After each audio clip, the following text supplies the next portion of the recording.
Good morning. Today's a special day. Today, Joe Biden will be sworn in as the 46th President of the United States.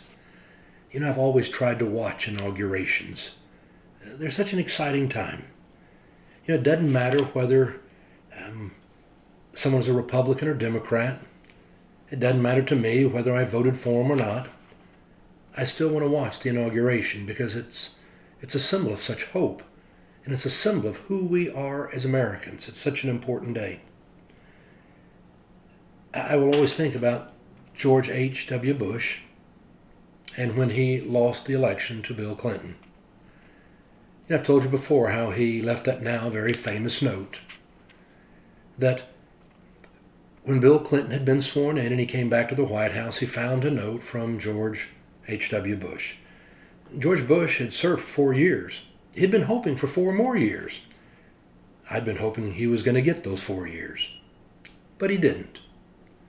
And so he left a note and he simply said, in part, when you read this, you will be our president. And your success will be our success. I'll be cheering you on. You know, our country now faces so many challenges. The challenges of this pandemic. 400,000 Americans have now died. We have such a struggle in front of us to get these vaccines into everybody's arms. You know, we're struggling with the economy. Unemployment is going up. So many people, through no fault of their own, have not been able to carry on business as usual. And all these people have lost their jobs, their businesses, things they've worked for. We've got to somehow reach out to them and help the economy get going. We're struggling with civil unrest, Americans fighting against Americans, the way we distrust each other. We're struggling with racial unrest, with the issue of prejudice and racism. We struggle with immigration. I mean, the list goes on and on. And so I have to tell you that today, I'm going to be praying for Joe Biden when he is inaugurated President of the United States.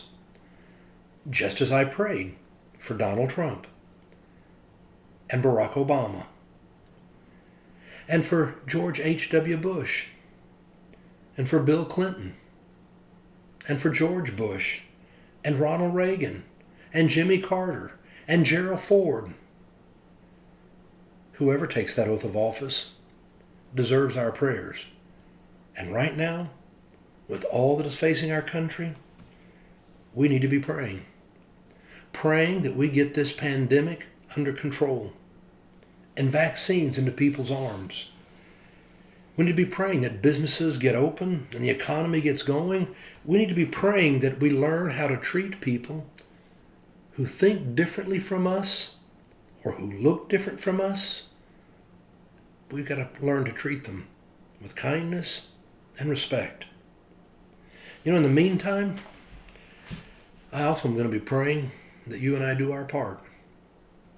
That you and I will watch today and every day what we say and what we do. So that by our actions, we're going to share God's love and bring hope in this world. Let today be a day of prayer and a day of love.